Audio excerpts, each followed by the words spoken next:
Namaste guys. Here's another beautiful waterfall that I recently visited, Tarapalli Waterfalls, and this is just 150 kilometers from Visakhapatnam.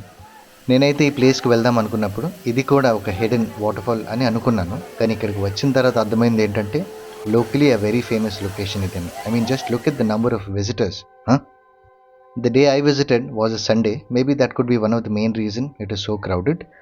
Visakhapatnam నుంచి అయితే just 150 kilometres డిస్టెన్స్లో అయితే locate అయి ఉంది, and Annavaram నుంచి 30 kilometres ఉంటుంది, అండ్ ద వెరీ ఫేమస్ బెండపొడి నుంచి అయితే 27 కిలోమీటర్స్ ఉంటుంది. గూగుల్ మ్యాప్స్లో అయితే ఈ వాటర్ఫాల్ ఆల్రెడీ మార్క్ చేసి ఉంది, so to reach we can just simply follow directions on maps.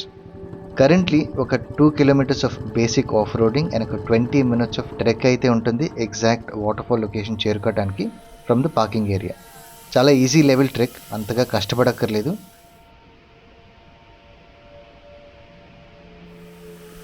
ఈ వాటర్ఫాల్స్ దగ్గర అయితే చాలామంది పిక్నిక్ లాగా లంచ్, ఇక్కడైతే చాలామంది ఫుడ్ ఇక్కడనే ప్రిపేర్ చేసుకుంటున్నారు, అండ్ ఇంకొందరు ఫుడ్ పార్సల్స్ తెచ్చుకొని పిక్నిక్ లాగా అయితే బాగా ఎంజాయ్ చేస్తున్నారు. Very good, fantastic. కానీ ఆ plastic plates and left over waste అంతా అక్కడనే వదిలేస్తున్నారు majority of the people. Very sad. This is just exploiting nature in the name of exploring. Picnic అన్న పేరుతో మొత్తం ఏరియా అంతా ప్లాస్టిక్, చెత్త, వేస్ట్ అంతా వేసేస్తున్నారు. ఇన్ జనరల్ ఇలాంటి రూరల్ ఆర్ రిమోట్ ఏరియాస్కి డెడికేటెడ్ క్లీనింగ్ స్టాఫ్ అంటూ ఉండరు. సో ఏం చేయాలంటే ఇలాంటి ఏరియాస్కి వెళ్ళినప్పుడు లాస్ట్లో వేస్ట్ ఆఫ్ ప్లాస్టిక్ వేస్ట్, మొత్తానికి వేస్ట్ ఏదైతే ఉంటుందో మనతో పాటే తీసుకువెళ్ళి నియరెస్ట్ డస్ట్బిన్లో డిస్పోజ్ చేయాలి. నాట్ ఎ బిగ్ డీల్ కదా. Try and avoid plastic as much as possible. Take care of our nature so it takes better care of our future. Thank you for your time.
ఈ waterfalls దగ్గర అయితే చాలామంది picnic లాగా lunch ఇక్కడ తెచ్చుకొని చేస్తున్నారు, కానీ ఏంటంటే పేపర్ ప్లేట్స్ అని ఇక్కడే వదిలేస్తున్నారు.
చెల్ల చూడండి.